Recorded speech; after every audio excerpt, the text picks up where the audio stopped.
Hey guys, and welcome to my boss preview for Malkorok. Now, Malkorok is one of the fights in the Siege of Orgrimmar. He's a two-phase fight, and the phases revert based on his rage. It looks rather interesting and a bit of a gear check. There's also a very harsh 6 minutes in rage, which will pretty much kill everyone instantly, which you don't want to happen. So let's go on to phase 1. So the room is filled with ancient miasmata. This ability absorbs all healing done to a player and instead gives them an absorb shield that can be charged up to being as large as 100% of their HP. The miasmata also does 30k damage every 2 seconds, so essentially traditional healing is completely useless, and healers want to focus on getting large absorb shields and stuff up on players. So essentially that's that mechanic. It means you probably don't want to be taking massive amounts of damage because there's no real way to heal you back up. Now, while he's in this phase, he does a number of abilities. The first one, and probably the one you have to worry about, is the combination of Arcing Smash and the Breath of Yasharj.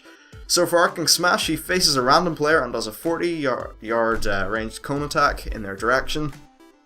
Pretty much, he whacks his hammer, big cone comes out, hurts you. So you should spread for this. It's done 3 times per normal phase, and the area in the cone should be marked because this is where the next ability will happen. So you'll do 3 Arcing Smashes in this phase, and then he'll do the Breath of Yasharj. This does 1.2 million damage in each of the 3 cones that Arcing Smash hit in. So as long as you have Arcing Smash marked on the floor, then you'll just know not to stand there. So players just should not stand where an Arcing Smash has previously hit, and you'll completely negate this ability, and you should be fine. Of course, if it hits you, you're fucked, so don't let it hit you. Now the next thing is Seismic Slam. He does a slam attack at a random player. This does 500k damage to anyone within 5 yards of them, and also knocks them up in the air.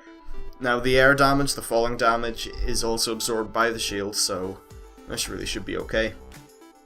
Now the next one's called Imploding Energy. This is one you definitely have to watch out for because it could wipe you. He makes 3 Void Zones. These do 600k damage to all players in them after 4 seconds.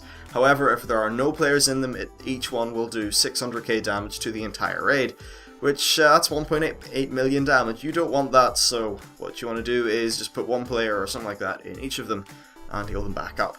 So it should be fine. Now, his next thing is Fatal Strike. This is the tank swap mechanic. So basically each stack of this increases the tank's damage taken by 10% and it falls off after 30 seconds. So really just stack this up as much as your tanks feel comfortable, swap off, let it fall after 30 seconds and you should be good. Now his final ability that's listed in the Dungeon Journal is Eradicate, but this is really just the Enrage mechanic. After 6 minutes he kills everyone in the raid. It's pretty much that simple. Now phase 2 it's higher in damage, but mechanically it's very simple. He enters the phase when he gets 100 rage, and so he starts doing a melee cone in front of him. It's not that large a cone, it does about 3.5 million damage spread across all targets. So players need to stack up and soak the damage.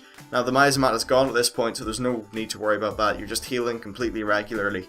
Now his other ability is a dot. Now this dot's called Displaced Energy. It will hit the target for 250k damage every 3 seconds for 9 seconds and then explode, doing 450k damage to them and anyone within 8 yards.